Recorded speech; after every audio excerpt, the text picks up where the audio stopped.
você. Bem-vindo ao primeiro episódio de uma série de bate-papos sobre economia. Aqui você verá a economia sem enrolação, de maneira bem simples e com vários exemplos práticos. Nos primeiros 3 episódios, vamos conversar sobre a introdução ao que chamamos de ciências econômicas, e que na realidade tem princípios bem simples que fazem parte do nosso dia a dia e das coisas que nos cercam e que nós nem prestamos atenção. Então, que tal detonar o economês, dialeto incompreensível e mal explicado, falado por economistas celebridades e pelos jornalistas especializados em simples e bom português? Já para começar, iniciamos com a escolha do slide de capa do episódio, com o melhor exemplo do que chamamos de livre mercado, e que é demonizado por uma turminha radical. A foto é de uma feira livre. Isso mesmo, na feira livre temos numerosos compradores e numerosos vendedores, e todos realizando trocas voluntárias, que é a definição do conceito de livre mercado. Essa série de bate-papos sobre noções de economia foram inspiradas nos vídeos do doutor em economia, professor e pesquisador do IPEA, Adolfo Sachida. Para você que gosta de maiores detalhes, na descrição de cada vídeo publicado estaremos colocando o link para leituras de artigos e livros recomendados. Se você gostar da nossa conversa e proposta da série, então, no final, não se esqueça de dar o seu like, de compartilhar o vídeo e clicar no sininho para receber o aviso dos próximos episódios. Meu nome é Luiz Azevedo e espero que você goste desse episódio. Afinal, o que significa economia? De onde vem essa palavra economia? Para variar um pouco, vem da língua grega. Porém, já faz um bom tempo que a Grécia e os gregos não são muito bons nessa matéria. Para ser bem honesto, eles são péssimos. Claro que você já ouviu a expressão BRICS, Brasil, Rússia, Índia, China e depois incluíram a África do Sul. É um conceito esdrúxulo, estúpido, mas depois em outro episódio falaremos a respeito disso. Agora, por acaso você sabe quando os economistas falam que o problema da União Europeia são os PIGs? No caso do acrônimo é usado pejorativamente, já que a palavra PIGs significa porcos em inglês. Você, por acaso, adivinhou a sigla?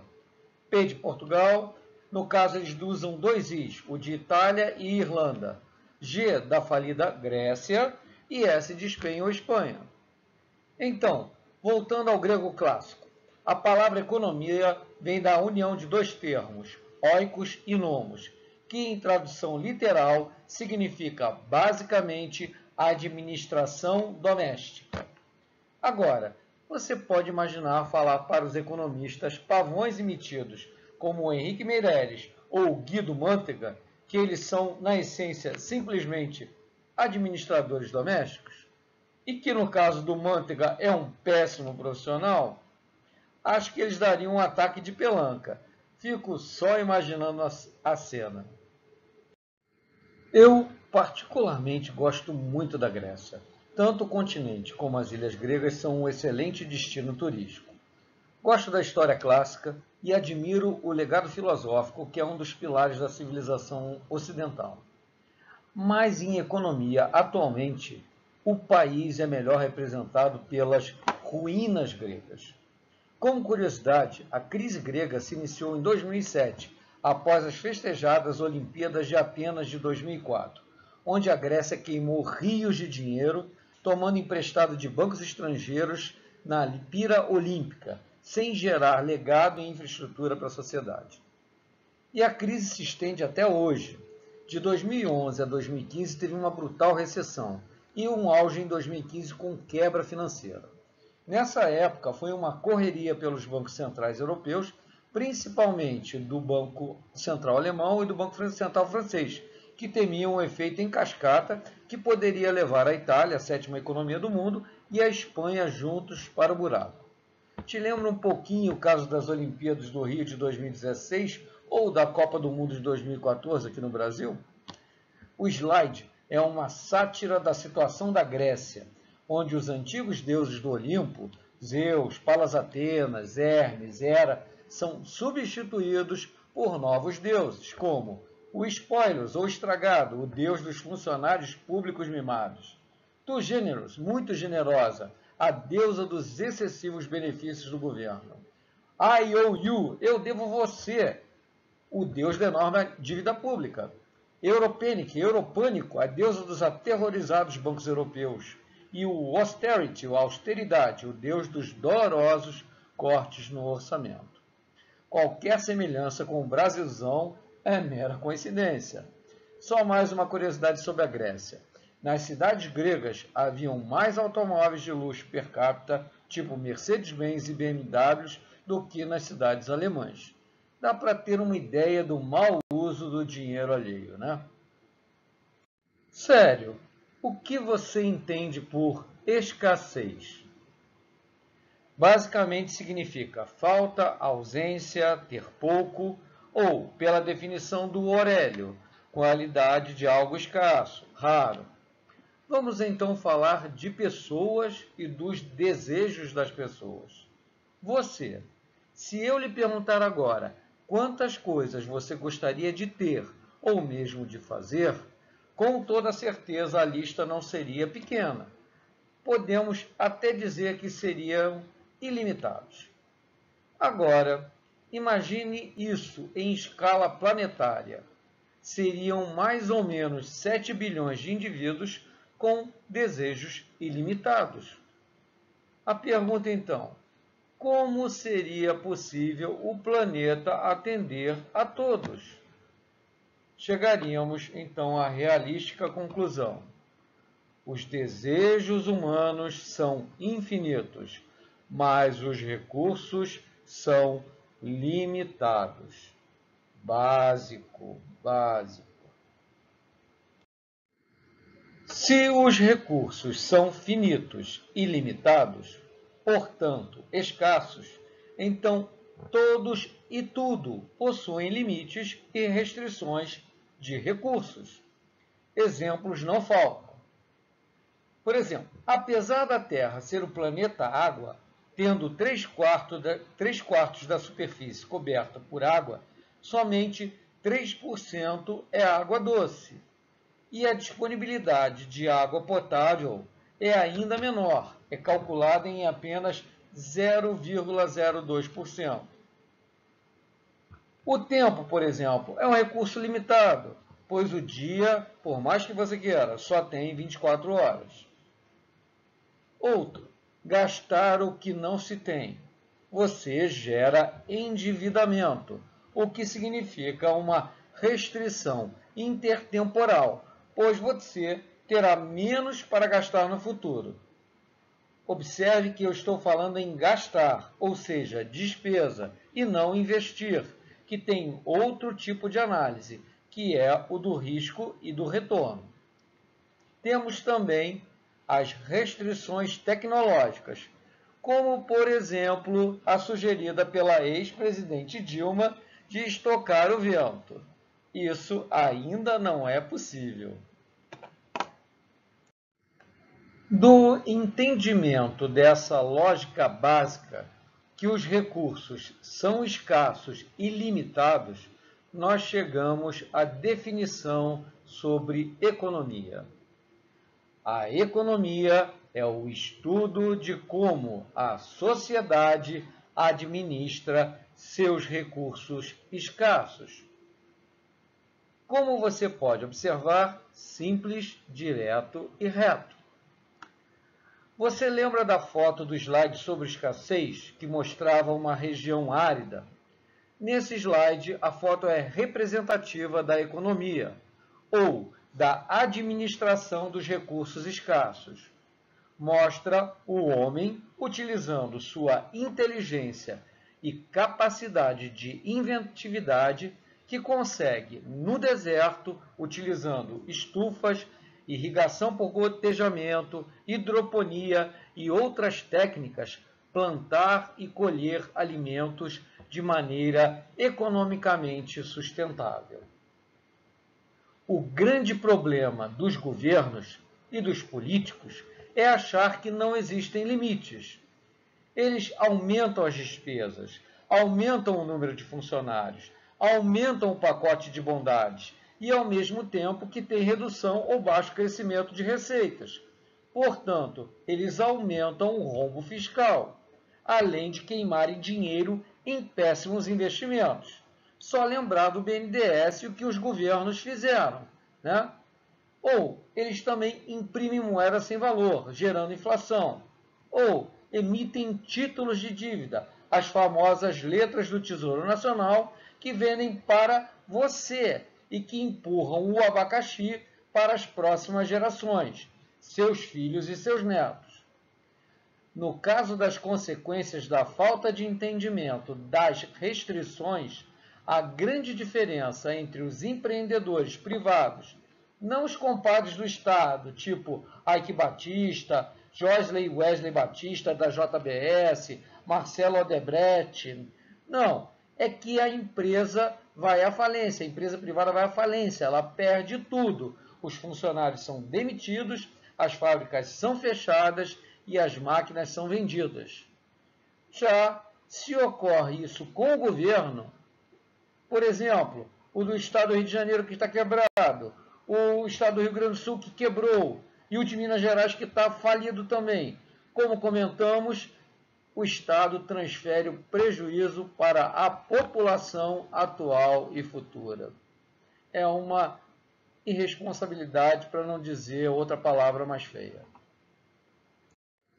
Agora vamos entender sobre aquilo que ouvimos nos telejornais da noite ou que lemos nas reportagens dos jornais, revistas e blogs sobre as diferentes divisões da economia e que acabamos invariavelmente confusos sobre o que significam. Primeiro, sobre a divisão da economia em áreas teóricas. Basicamente, os estudos econômicos se dividem em duas principais áreas teóricas. A microeconomia, que busca entender como os indivíduos, as famílias e as empresas tomam as decisões e interagem no mercado. E a outra divisão da ciência econômica, que é a macroeconomia, que são os estudos dos fenômenos da economia como um todo, que procuram compreender e explicar o desemprego, a inflação e o crescimento econômico. Deu para entender? Simples. Uma outra forma de divisão da economia é por áreas de análise. Então, os estudos econômicos podem também ser classificados em duas áreas de análise: o das declarações positivas e o das declarações normativas. No slide, poderíamos observar as principais diferenças entre essas duas áreas de análise. Me desculpem, para ser rápido, acabou sendo um copy-paste em inglês, mas dá para entender. Então, sobre a área de análises positivas, ela conecta causa e efeito, é descritivo, é baseado em fatos, pode ser provado, diz aquilo que é e é objetivo. Em resumo, as análises positivas descrevem o mundo como ele é, sem fazer juízo de valor. Já a área de análises normativas fazem recomendações, não é baseada em fatos, diz o que deveria ser ou ter sido, é prescritivo, não pode ser provado, porque são hipóteses, e basicamente é subjetivo. Em resumo, as análises normativas tentam prescrever como o mundo deveria ser, portanto, dependem de juízo de valor. Na economia, também é possível distinguir dois sistemas básicos: o do planejamento centralizado, também denominado de planificador central, e o sistema de livre mercado. O sistema de planificador central se caracteriza por uma maior parte dos recursos são de propriedade do Estado. O planejamento central é quem aloca os recursos. Ele dá pouca importância para o mecanismo de preços de mercado. Tem controle central e intervenção estatal. Não apresenta competição. Em resumo, é o sistema econômico socialista. Já as características do sistema de livre mercado são: quem aloca os recursos é o mercado, que são milhões de indivíduos interagindo através de trocas voluntárias. Ele é orientado pelo mecanismo de preços, a demanda e a oferta. É o laissez-faire, sem intervenção estatal. Tem livre competição e a soberania do consumidor. Na realidade, fora algumas exceções como Cuba, Coreia do Norte e cada vez mais a Venezuela, e alguns poucos países, a maioria das nações possuem o que os economistas chamam de sistema econômico misto, variando em intensidade para um lado ou para o outro. Exemplo: não é possível dizer que a economia chinesa das últimas décadas é totalmente socialista. Como também não é possível descrever o sistema econômico vigente no Brasil com tamanha intervenção do Estado de vivermos num sistema capitalista. Então, é isso. É possível, numa simples e singela foto, perceber claramente as diferenças entre o que é o planejador central e o que é o livre mercado. É engraçado, mas é a pura realidade. Se a economia é uma ciência, por que então os economistas divergem tanto sobre tantos pontos básicos? Por que escutamos e lemos tantas opiniões de economistas famosos tão diferentes, para não dizer antagônicas, sobre tantos assuntos? É possível distinguir dois principais motivos. O primeiro é a divergência de julgamento da validade científica das teorias positivas sobre como funciona o mundo. Por exemplo, as causas da inflação. No marxismo, a causa da inflação é atribuída ao conflito de distribuição de renda. Já para os economistas clássicos, a inflação é um fenômeno monetário devido ao excesso de oferta da moeda. O segundo motivo ou razão da grande divergência é em relação à hierarquia dos valores morais, o que gera visões normativas diferentes, isto é, sobre que políticas públicas devem ser aplicadas. Explicando, no marxismo, o principal valor moral considerado é a igualdade. Já para os economistas clássicos, o principal valor moral que está no topo da hierarquia é a liberdade. Com relação às figuras no slide, provavelmente a grande maioria já viu uma foto e ouviu falar do senhor barbudo à esquerda, Karl Marx, o teórico do sistema comunista. Mas, provavelmente, poucos conhecem ou ouviram falar do senhor na foto do lado direito. Ludwig von Mises, da escola austríaca, e um dos principais teóricos dos ciclos econômicos. Antes de terminar esse primeiro episódio, gostaria de convidar você a assistir um pequeno vídeo que foi baseado numa das muitas e várias contribuições das visões de Milton Friedman, economista da Escola de Chicago e Prêmio Nobel de Economia de 1976. Friedman tinha a grande capacidade de falar sobre temas econômicos de maneira bem simples e direta. O vídeo a seguir mostra, utilizando o exemplo de um lápis e a complexidade para que esse simples e vulgar objeto possa estar na sua mão hoje em dia. Vamos assistir ao vídeo.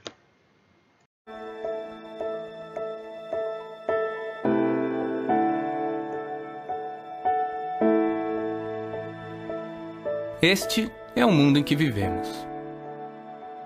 Se não estivéssemos cercados por ele diariamente, caso não o víssemos como um fato consumado, ficaríamos estupefatos com a sua complexidade e genialidade.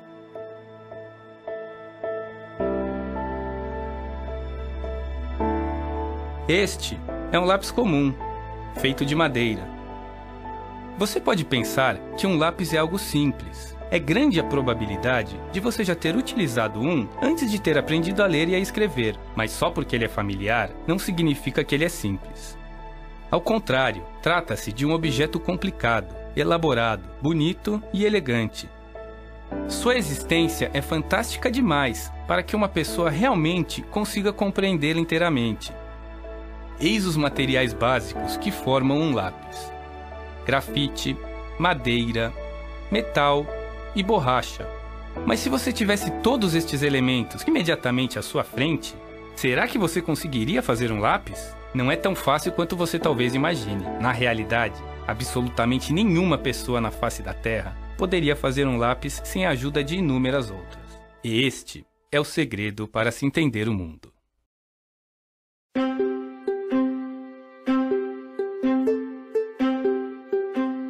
Um lápis, assim como você e eu, é o resultado final de uma vasta e complexa árvore genealógica, uma verdadeira sinfonia que se espalha por todo o globo.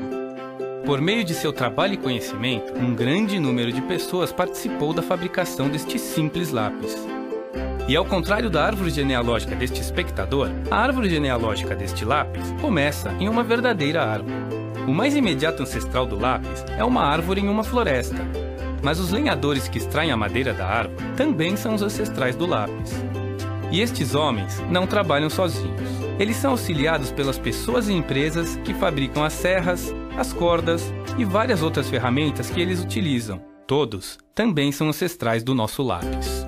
A garçonete de um restaurante local que serve almoço para os madeireiros também é ancestral do nosso lápis, assim como as milhares de pessoas envolvidas na produção daquela simples refeição do meio-dia.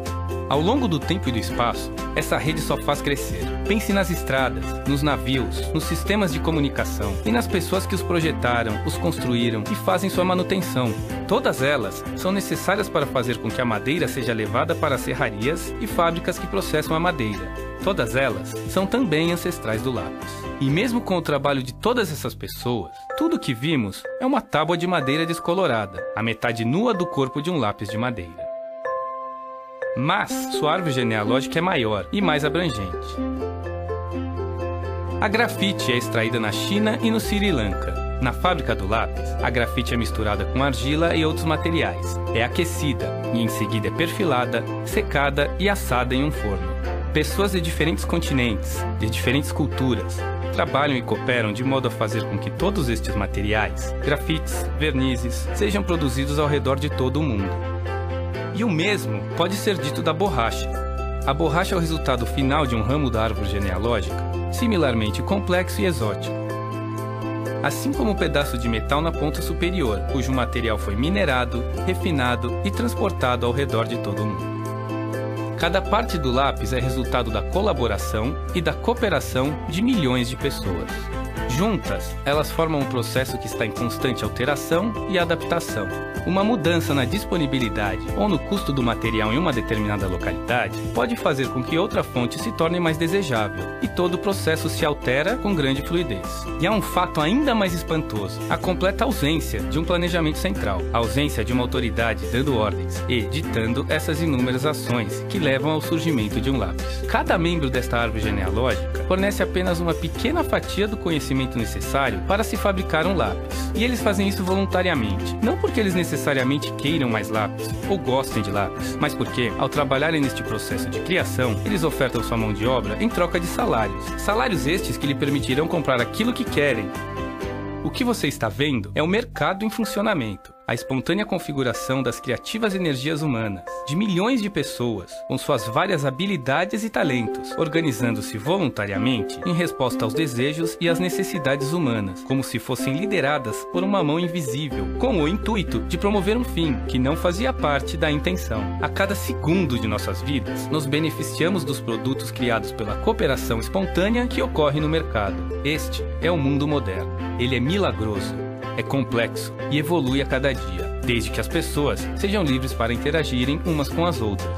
Se as criativas energias da humanidade forem deixadas livres de obstáculos, com plena liberdade de criação e atuação, não há limites para o que poderemos alcançar.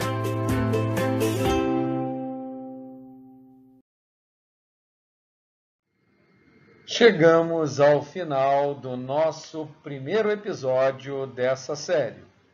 Espero que você tenha gostado. Se você gostou, deixa aqui embaixo o seu like e compartilhe o vídeo. No próximo episódio, pelo spoiler ao lado, eu não sou Moisés, mas nós vamos conversar sobre os 10 princípios da economia. Meu nome é Luiz Azevedo e muito obrigado pela sua audiência.